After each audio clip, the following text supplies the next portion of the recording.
अस्सलामुअलैकुम नाजरीन, इस एपिसोड के शुरुआत में हम देखते हैं जंगल में छुपी हुई बाला खतून मार्टिन की जानिब से भेजे हुए सिपाही को देख रही होती हैं और उसके करीब पहुंचते साथ ही उसे जबरदस्त तीर मारती हैं और उसका शिकार कर डालती हैं। वो घोड़े से गिर जाता है। बाला खतून उसके पास आकर पूछती हैं, बताओ पैगाम कहाँ है, तुम हमें वो दोगे? सिपाही आहिस्ता आहिस्ता खंजर निकालते हुए कहता है, कभी नहीं कभी नहीं। बाला खतून उससे कहती हैं, बोलो तुम सोफिया के पास जा रहे थे, तुम हमें वो सब कुछ बताओगे जो तुम जानते हो। सिपाही बाला खतून पर हमला करने ही लगता है मगर बाला खतून उसका गला काट डालती हैं और तलाशी करते हुए उन्हें पैगाम मिल जाता है जिसमें लिखा होता है, कल मुलाकात की जगह पर आ जाना, ये अहम है। ये पढ़ने के बाद गुंजा परेशान होते हुए कहती है, जब तक हमें जगह पता नहीं चलती हम कुछ नहीं कर सकते, हमें किसी भी तरह ये पैगाम उस तक पहुँचाना होगा। तो बाला खतून कहती है, तो चलो किसी सिपाही को इस कुत्ते के कपड़े पहनाकर सोफिया की तरफ भेजते हैं, हम कल मार्टिन से भी निपट लेंगे, हम वहाँ एक जाल बिछाएंगे। फिर आगे बढ़ते हुए कहती हैं, मेरी बेटी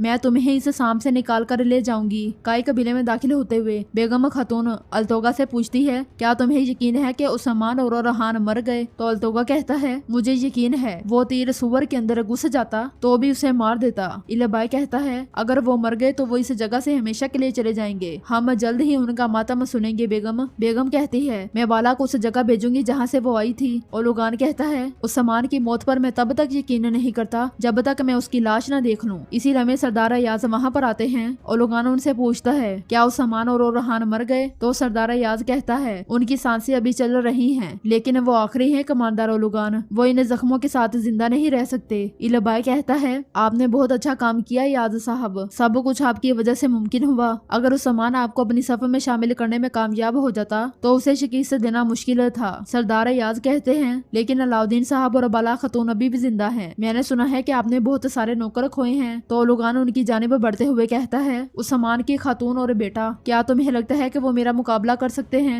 अयाज, मेरे नौकर रास्ते पर रवाना हो चुके हैं, वो जल्द ही यहाँ होंगे, मैं उस्मान के सारे खानदान को मिटा दूंगा। अयाज कहता है, अगर आप इजाजत दें तो मैं उनसे मिलना चाहूंगा, वो कहाँ से आएंगे? मगर लुगान कहता है, तुमने हमारी जितनी मदद की है उतनी काफी है। सरदार अयाज कुछ कहने लगता है तो लुगान गुस्से से कहता है, जितना कहा जाए उतना करो, बाकी चीजों में टांग मत अड़ाओ, अब जाओ और मेरे हुक्म का इंतजार करो। खेमे से निकलने के बाद सरदार अयाज परेशान होते हुए कहते हैं, मैं अब उस्मान साहब को क्या जवाब दूंगा? तमाम जंगजू अपनी जान से हाथ धो बैठे हैं क्योंकि मैं अपने मकसद में कामयाब नहीं हो सका। वो जाने ही लगते हैं कि लुगान की आवाज आती है, अल्तोगा नौकर कहाँ हैं? तो अल्तोगा कहता है, वो कराजा हिसार की हदूद तक पहुँचने वाले हैं कमांडर लुगान। सरदार अयाज मजीद बातें सुनने के लिए खेमे के पास बैठता ही है कि पीछे से एक मंगोल सिपाही पहुंच जाता है और पूछता है, यहाँ क्या कर रहे हो? तो सरदार अयाज कहता है, ये टोपी गिर गई थी, उठा रहा था। ये कहते साथ ही सरदार अयाज चले जाते हैं और आगे बढ़ते हुए कहते हैं, जहन्नुम में जाओ कुत्तों।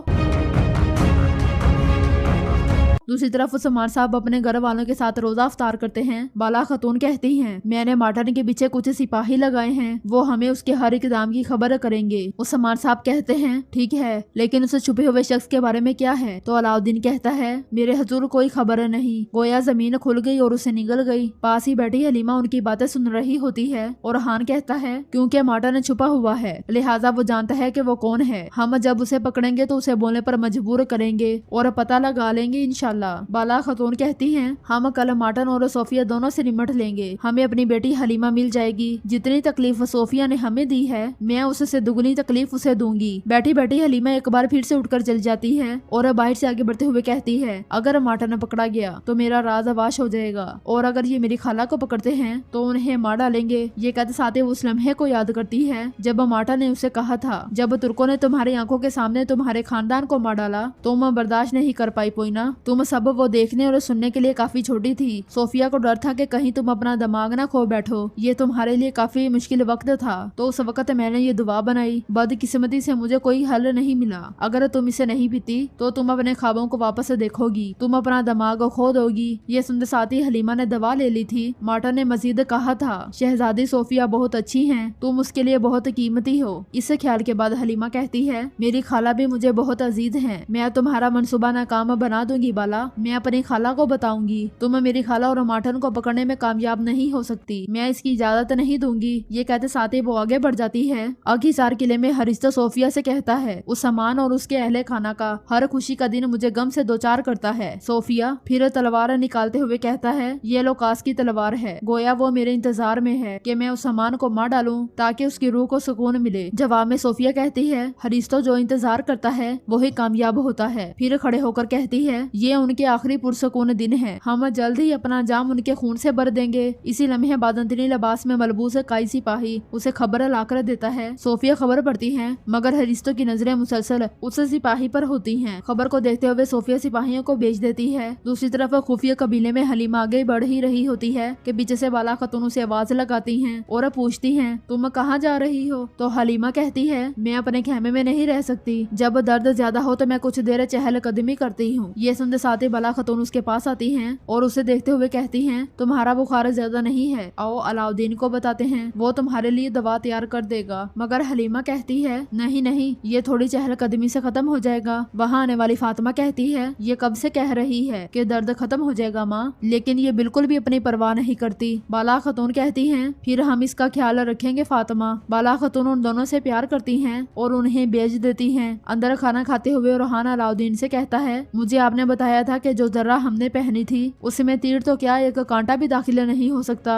अलाउद्दीन पूछता है, फिर क्या हुआ? तो रोहान कहता है, क्या होना था, जब पहला तीर मेरी कमर में लगा मैंने अपने आप से कहा, और हान तुम तो गए, सब हंसने लग जाते हैं। और अलाउद्दीन कहता है, मेरे भाई वाकई ही आपका दिल सख्त तरीन है, पत्थर की तरह सख्त। ये सुनते साथ ही रोहान उसे दबोच लेता है और कहता है, पत्थर की तरह सख्त? हाँ। ये मंजर देखकर वो सब घर वाले बहुत खुश होते हैं और समार साहब कहते हैं, मेरे अल्लाह इसी तरह आपसे परेशानी और दुख को दूर रखे। मैं दुआ करता हूँ कि आपकी आंखों की चमक कभी मध्यम न हो। ये सुनकर सब आमीन कहते हैं। इसी लम्हे बुरान वहाँ पर आता है और कहता है, मेरे हजूर ये याद साहब की तरफ से है। खबर पढ़ने के बाद उस समार साहब कहते हैं, औदोगान के सिपाही कल कराजा हिसार से हमारी जमीन पर आएंगे, तमाम तुर्कमाना सरदारों को खबर भेजो, जरूरी तैयारियों को फौरी तौर पर मुकम्मल करो, हम सरहद के सामने इंतजार करेंगे, हम सब सहरी के बाद इकट्ठे होंगे। अगली सुबह समार साहब अपने सिपाहियों के साथ एक जगह खड़े होते हैं। इसी लम्हे सरदारान वहाँ पर पहुँचते हैं और उस समार साहब उनसे पूछते हैं, पैगाम के मुताबिक क्या आपकी तैयारी मुकम्मल है?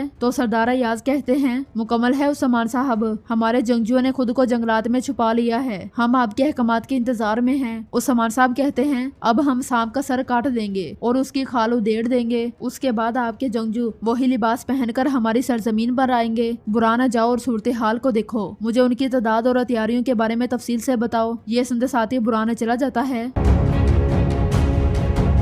दूसरी तरफ अलाउद्दीन एक मुकाम पर बाला खतून गोंजा और सिपाहियों के साथ गात लगाए बैठा होता है। बाला खतून कहती हैं, इतने सालों से मेरी बेटी जिंदा थी लेकिन मैं उसे खोने का दर्द लेकर जीती रही। गोंजा कहती है, किसी को उसका गुमशुदा बच्चा मिल जाए ये एक बहुत बड़ी नेमत है, अल्लाह ने चाहा तो हम अपनी बहन को उन जालिमों से बचा लेंगे। अलाउद्दीन कहता है, इंशाल्लाह इंशाल्लाह। दूसरी तरफ बुरान वापस उस्मान साहब तक जा पहुँचता है और परेशान होते हुए कहता है, हजूर उन कुत्तों का रेवड़ तो बहुत बड़ा है, वो एक मुनज़्ज़म फौज है, सैकड़ों बाकायदगी से एक दूसरे के पीछे खड़े हैं, उन्हें यहाँ पहुँचने में ज्यादा वक्त नहीं लगेगा हजूर। साथ ही हम देखते हैं कि बड़ी तादाद में मंगोल आगे बढ़ रहे होते हैं, वो आगे बढ़ते ही चले जाते हैं। इधर सरदार उस्मान साहब से कहता है, जैसा कि बुरान बता रहा है कि फौज बहुत बड़ी है उस्मान साहब। तो उस्मान साहब कहते हैं, हम उन्हें शिकस्त देंगे, अगर जरूरत पड़ी तो मैं उन्हें जलाकर राख कर दूंगा, वो ये रास्ता अबूर नहीं कर सकेंगे। मुझे बताएं आपको कोई शक है? दूसरी तरफ अलाउद्दीन, बाला खतून और गंजा मुसलसल इंतजार कर रहे होते हैं कि इसी लम्हे माटन घोड़ा गाड़ी पर सवार आगे बढ़ता है।